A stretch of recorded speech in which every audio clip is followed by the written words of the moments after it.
secret Mars space program, a military base on the Red Planet, a mysterious syndicate concealing extraterrestrial contact. Kerry Cassidy and I had been hearing rumors about a Mars cover-up for years. We've tried to find its purpose and who was behind it. But in all our years as investigators, we'd never found anything close to a smoking gun. Not until we got a call from a man named Gordon Novell. What did he say? He said he'd been given some photographs. He wanted to show them to us. Did he say what all? No, but he doesn't want to meet at his house. He wants to meet at an empty lot. So obviously he wants to avoid surveillance. Novell would know to take precautions. He's worked in government intelligence for decades. There he is. Hey. Gordon Novell is said to be part of a secret group known as the Aviary. Insiders with high security clearance who share information on UFOs and ET contact. He wants this information out there, and he knows a lot of powerful forces want to keep it hidden. I got something I want to show you. This is convincing evidence that there has been life on Mars. Wait a minute here. These are NASA photos, the best stuff that I've seen to date.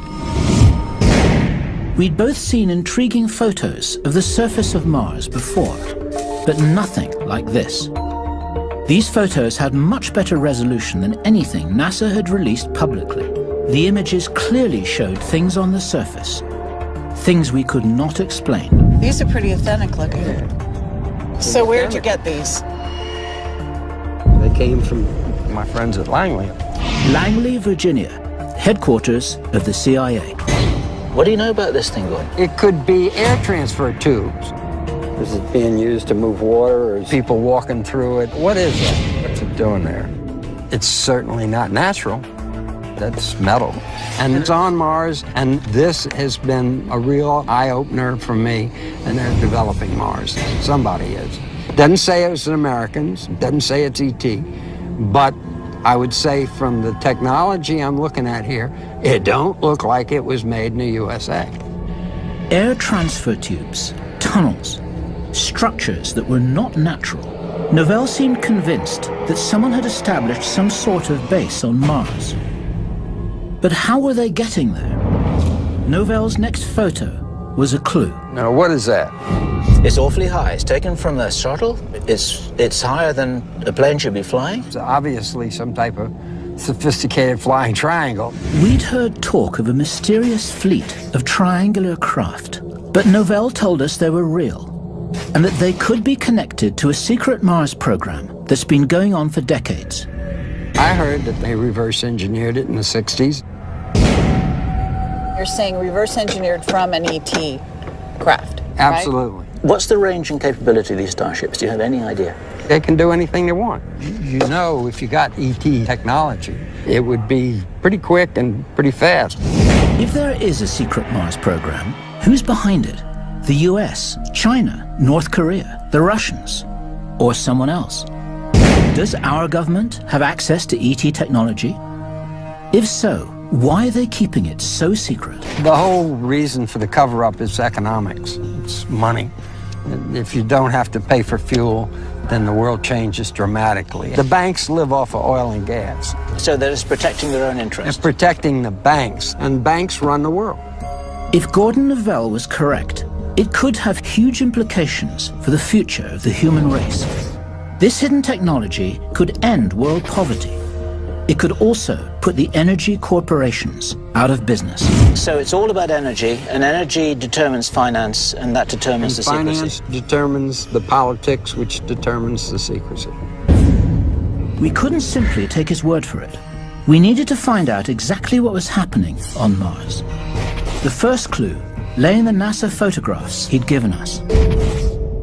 Those photographs of the tubes, I mean, they look unnatural to me. But I want to go cautiously with this. I want to get a second opinion on the tubes. I want to get somebody who knows a little bit about geology more than you and me. Right, so get a geologist to look at the photographs. Yeah. But are we going to tell him that they're on Mars? Or are we just going to lay the photograph out and say, can you tell us what you think this is? Yeah, we shouldn't front load him, you're quite right. And geology is geology. The rules apply whatever planet you're on. So if the things aren't natural, they must be artificial. There's no other choice.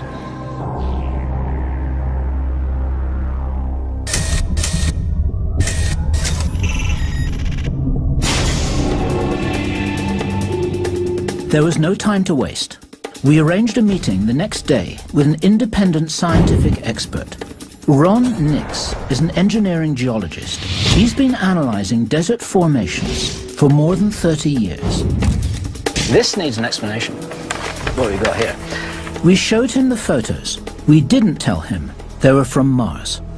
What are we looking at here?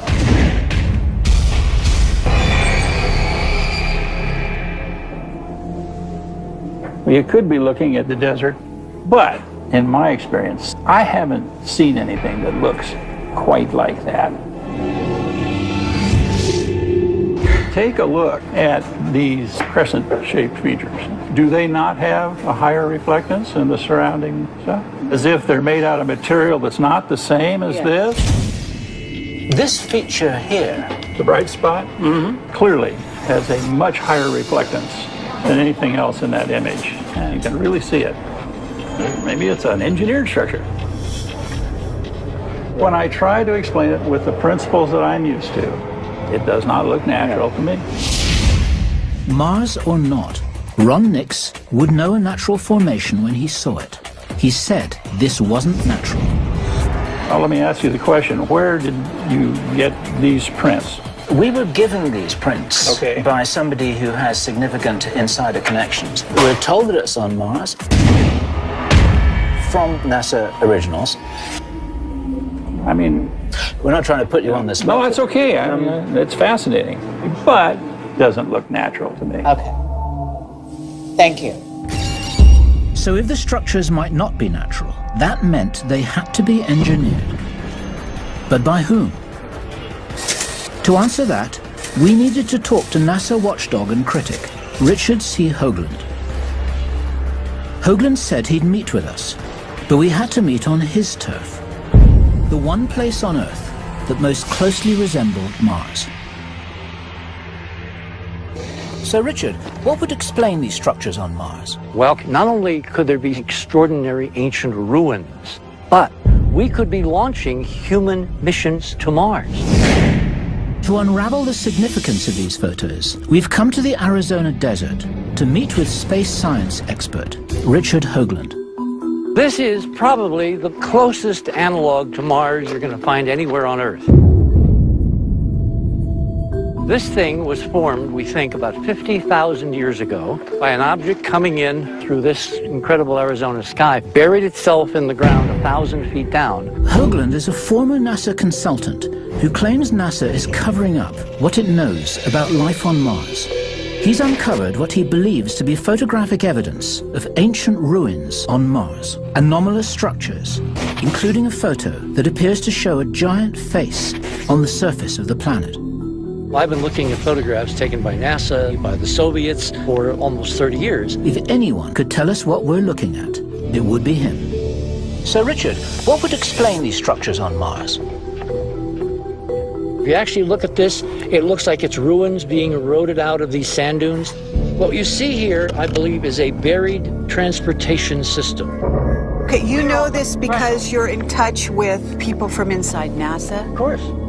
There are people leaking like crazy. There were people that were leaking in the beginning of the Apollo program, and we found little clues buried in that database, which now confirm what we have discovered.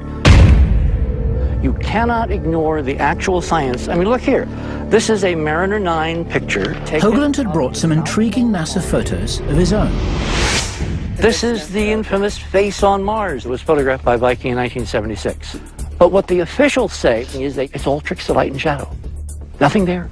But it's not a trick of light and shadow. And we know that now because we have data after data after data with multiple angles, multiple lighting. It's not a trick. There's no doubt in my mind it's a statue. But because most people are authority-driven, they take the voice of their experts over their own eyes. So your watchword is take a look for yourself. That's what you want to tell me. Take a look what for else yourself. do you have there? These are the pyramids located just to the west of its face on Mars. You can see there's this incredible precise geometry. There's no doubt this was a huge, mile-wide, 5-sided pyramid. These guys, who I think were our ancestors, built big. Hoagland had an even more shocking story to tell. He said that back when he was a network television science consultant, he was inside a NASA control room when the first Mars space probe touched down.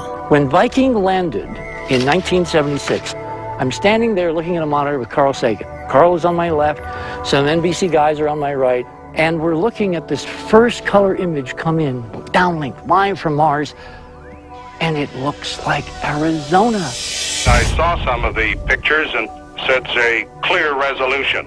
Oh, Mr. President, right now, all we're seeing is a landscape with maybe blue sky in the distance. Then, a few hours later, the head guys sent technicians around to tweak the red knobs on all the monitors in the entire lab. Certain individuals have the political power to keep all of us in the dark about our heritage.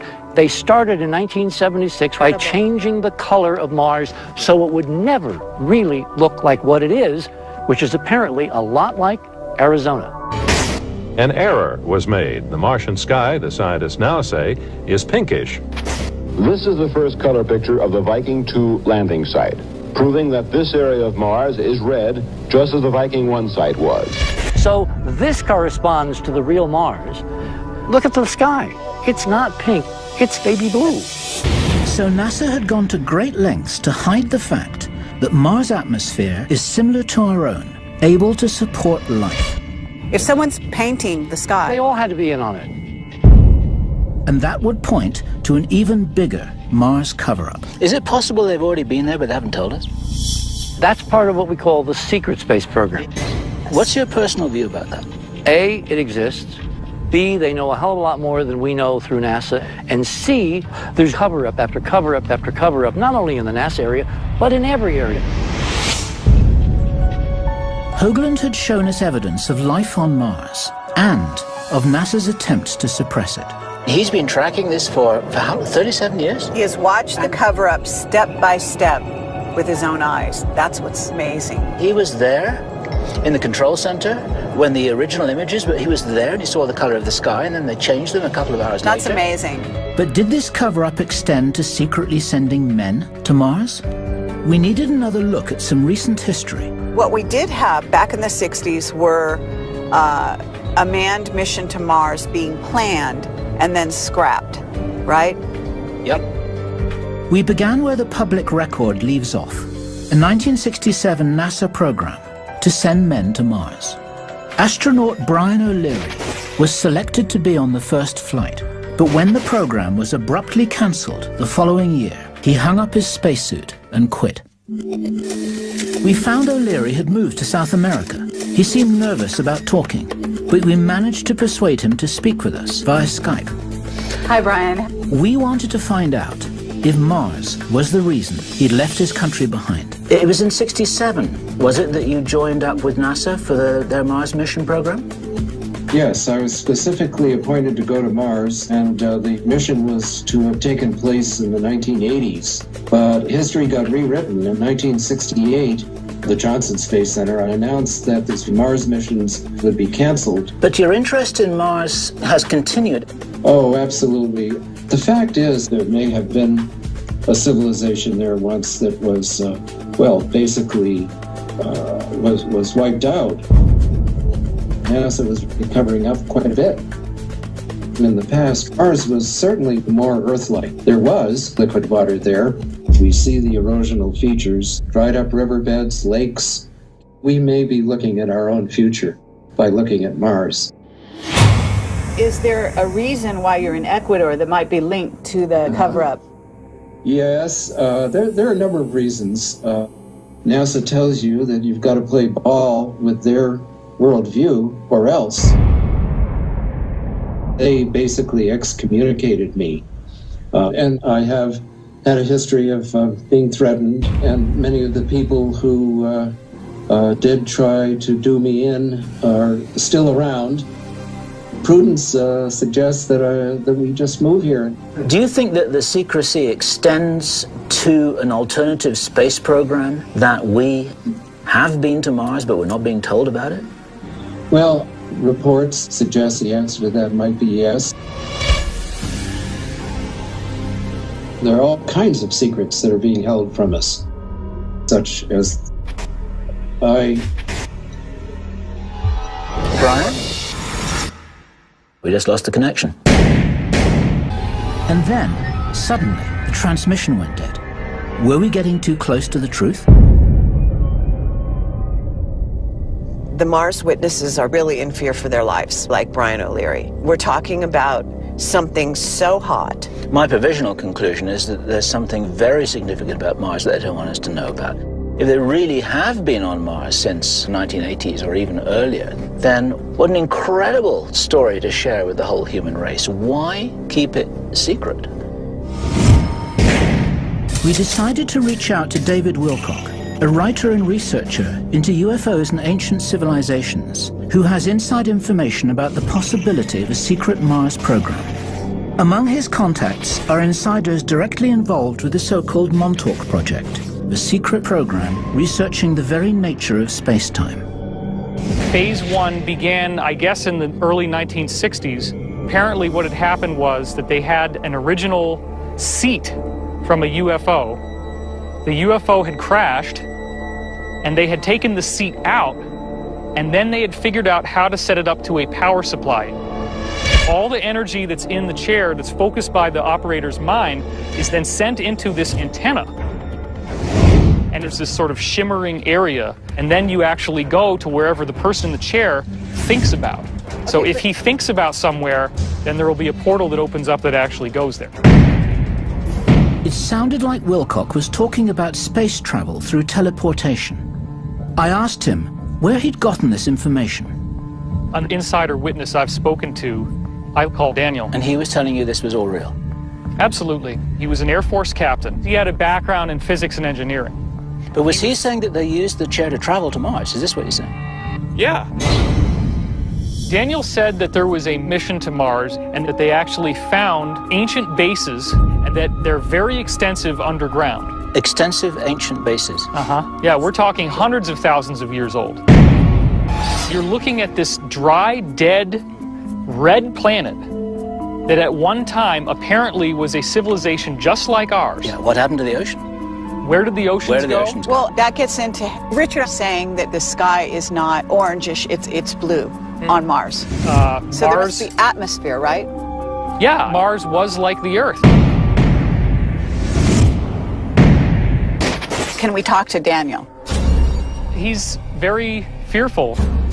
Daniel's in hiding. He doesn't even want to be in the public eye because he signed a contract that authorized lethal force in the event that he ever told any of this stuff to anyone. Could be his death sentence. If we can't talk to Daniel, who do we talk to? Andy Bisaggio claimed to have been to Mars, and Bisaggio might be the real deal. David's story was incredible. Could a secret government space program really be teleporting people to Mars? We needed to speak to someone who had first-hand knowledge of this. So Andy, where are we going now? Can you direct us? We're going down south on Sepulveda here to Imperial. Andrew Bisaggio is a Cambridge University educated researcher and lawyer. He claims he was part of a program called Project Pegasus, a program that conducted experiments in teleportation. It was being carried out as a black project of the CIA. Bisaggio led us to a building near the Los Angeles airport, where he said the experiments took place. It's this building right here. There's been a major facelift to the building. I must say, this is not what I was expecting.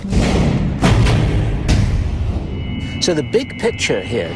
The United States government has had operational teleportation capability in which somebody can literally jump through a tunnel in the time-space continuum uninjured, well, since 1967-68. I'm sorry to interrupt you, but how do you know this? I took 2 trips to Mars. I must say, this is not what I was expecting. Kerry and I were face to face with a man who claimed to have been sent to Mars. But he didn't get there the way we'd expected. I was 19, I was at UCLA. They put a CIA officer sort of in my life as a contact officer. I was asked if I wanted to go to Mars. I said, no, I don't want to go to Mars. And I finally said to him, why is it essential that I go? And he said, because the survival of the human race depends on it. What has the CIA got to do with interplanetary travel? I mean, why is the CIA involved with this at all? It was initiated under the United States Navy, ultimately organized around the Defense Advanced Research Projects Agency, or DARPA. But the thrust of it was gathering intelligence for the Central Intelligence Agency. We were actually hiding teleportation from Soviet spies in one of our own defense labs during these years. Do you know if the Russians have this technology? I know that they were working on it. I know that we were several years ahead of them. Interesting. So maybe we weren't the only people teleporting to Mars. I asked him what was actually involved in getting there. We would jump from an office building, a CIA facility in El Segundo, California, to an underground location on Mars. We went up to the 8th floor. Lights began flashing. The box that kind of morphed and crunched into a cylinder, and I could see this swirling pattern. The door opened in an underground base on Mars.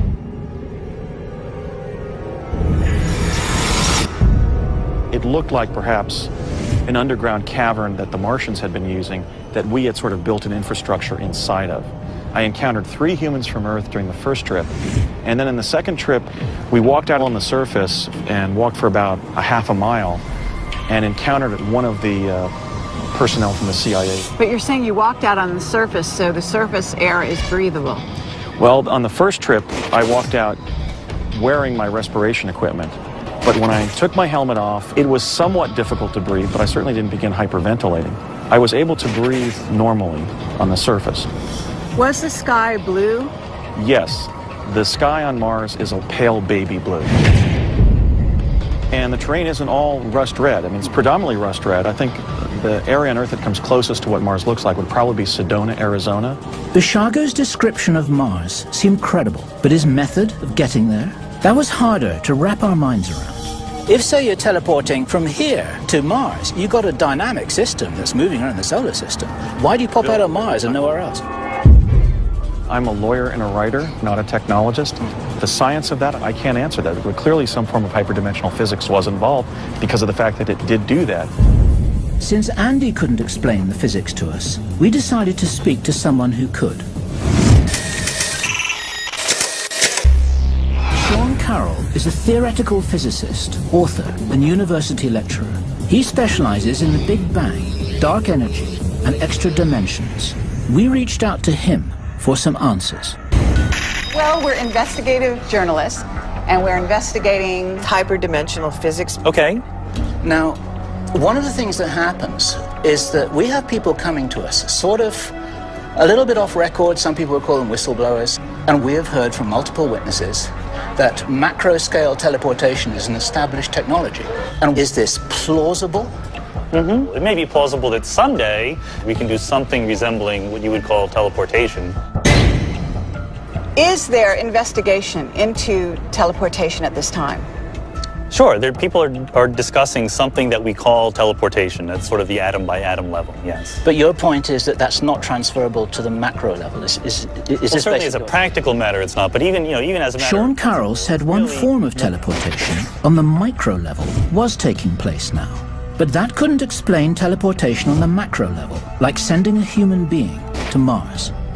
So you're saying that Scotty can't beam us up to us yet, right? Maybe someday.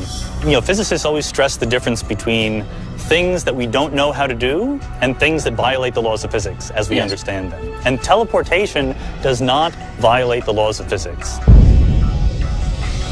It's what physicists call an engineering problem. If only we could learn how to do it.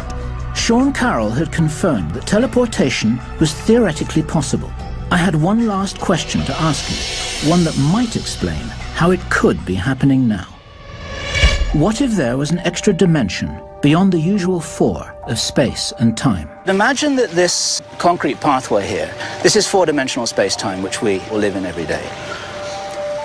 If there was a 5th dimensional wraparound, some people call it hyperspace, some people call it subspace, what mathematically would prevent stepping into that space, moving in that space, which doesn't take time because time's over here, and then reappearing in a different location in the world line. What we know is mathematically we can easily create scenarios just like that. But to do anything like move a macroscopic person into an extra dimension would require far more energy and far more technological capability than we have now or will have for the next couple centuries at least. It would take us several centuries to develop this technology on our own. But what if we had help? What if we had a prototype to work from? One that had come from another planet. Kerry and I have been investigating unexplained activities on Mars. We decided to talk to the highest level source we could find, Bob Dean. Only he could help us put the pieces of this puzzle together. We really need your input. Robert Dean is the ultimate government black ops insider, a former Army Command Sergeant Major. He obtained NATO's highest security level, Cosmic Top Secret, when he worked on a deep cover investigation into the potential threat of UFOs.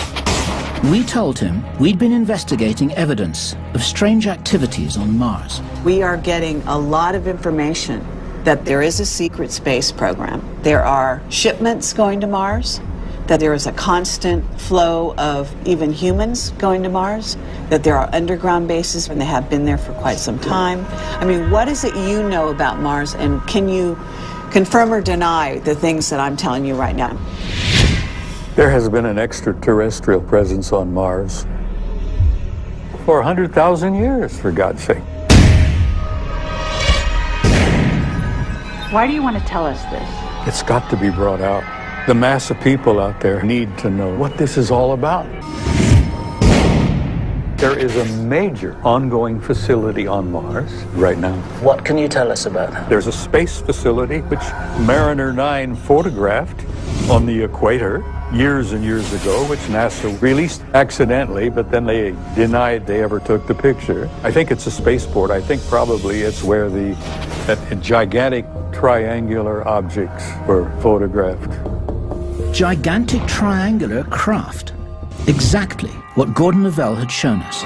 We were told it's a craft that is possibly flying to Mars from a base in Utah. Yes, underground base. Interesting. We go to Mars regularly. We go to the moon regularly. How is that possible? We're dealing with major extraterrestrial intelligence. We have science that we use every day that's over 100 years beyond what establishment science has any idea about. Bob Dean was saying these spacecraft were using alien technology.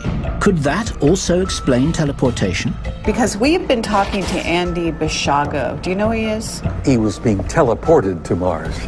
Yes. Why keep it secret? The technology, there is no word to describe the value of the technology. We have had anti-gravity and we have had 0-point energy for over 40 years. Infinite energy forever for nothing. But it's not to be shared, it's not to be even admitted. But the average guy out there who's paying for his air conditioning and buying gas for his old clunker does not have any idea. Bob Dean was talking about the ultimate secret war, a race to control extraterrestrial technology, a resource so valuable that many of the world's most powerful forces are battling to control it. Have you ever really looked at the evidence? No. There's a shadow government. It has its own army, its own air force, its own navy that is totally separate and beyond everything that goes on in Washington. They're sitting on the technology. You understand? Yeah. That's why I think you're playing with dynamite here.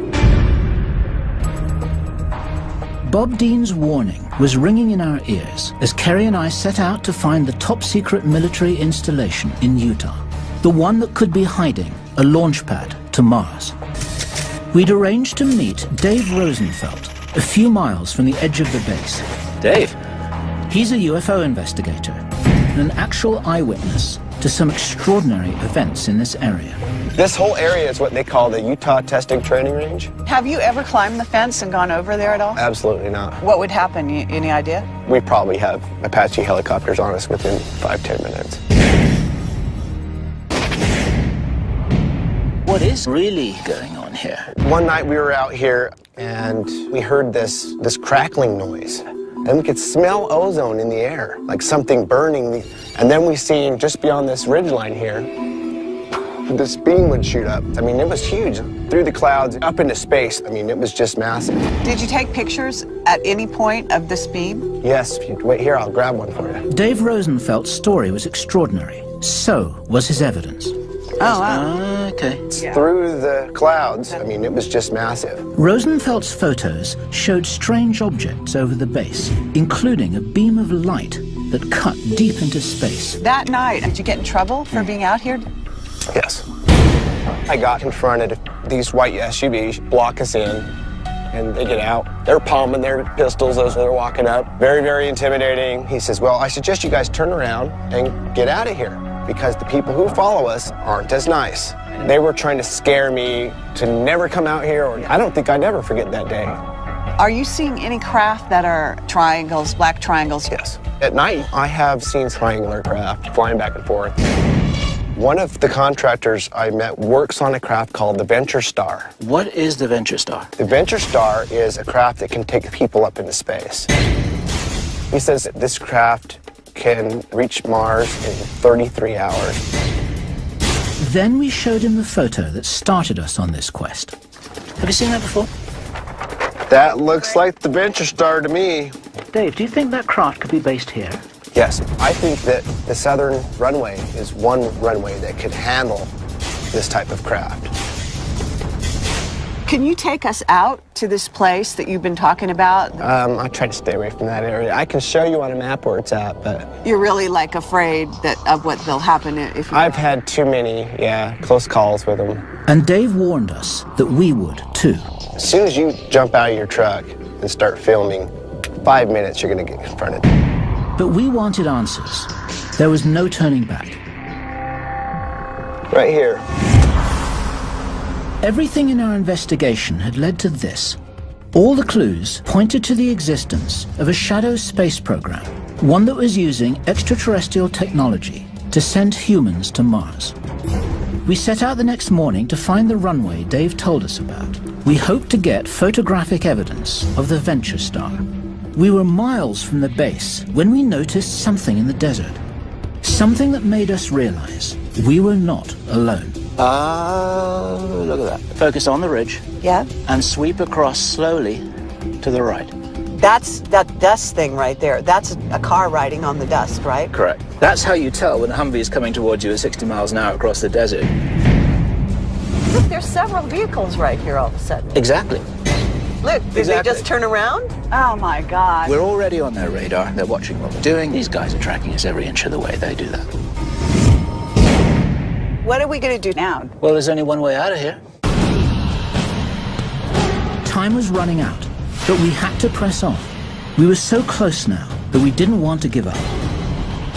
And then, there it was. See what I see? Well, I think there's a runway coming out through those ridges right there. It's cleared ground, and it's straight as an arrow. There was no mistake. It looked like a runway. This could be the landing strip for the Venture Star. Let's go down further. We told the camera crew to be prepared for the worst. Guys, what my suggestion would be is if you're stopped, don't give them the real cards, don't give them anything that we're actually going to need. Give them the stuff from the test shoot that we did the other day. We don't need it. Despite the risks, we needed to get to that ridge. We were closer than ever to getting evidence of the secret Mars program. Okay, so there's the ridge. We're very, very close. Let's not go all the way over it. Let's stay hidden. I'm not sure how much further I can go here. Jeez. Look what we got here. End of the road. Suddenly, we had company. Military security. Yeah, they look pretty serious. Now I'm actually concerned. You should be. You should be. Let's talk to them. Ma'am, back in the car. Get those cameras out of here. Get those out of here. Camera alone. Hey. You guys need to get hard now. in the car. Hey, turn that camera off. This is Can you tell us? Area. Get those cameras out of here. Leave the camera. Leave immediately. We do need to have some authorization. The cameras are off. The cameras are off. Leave now or get arrested. Come on. They've told us everything we need to know. Now we know where we are, Kerry. That's all right.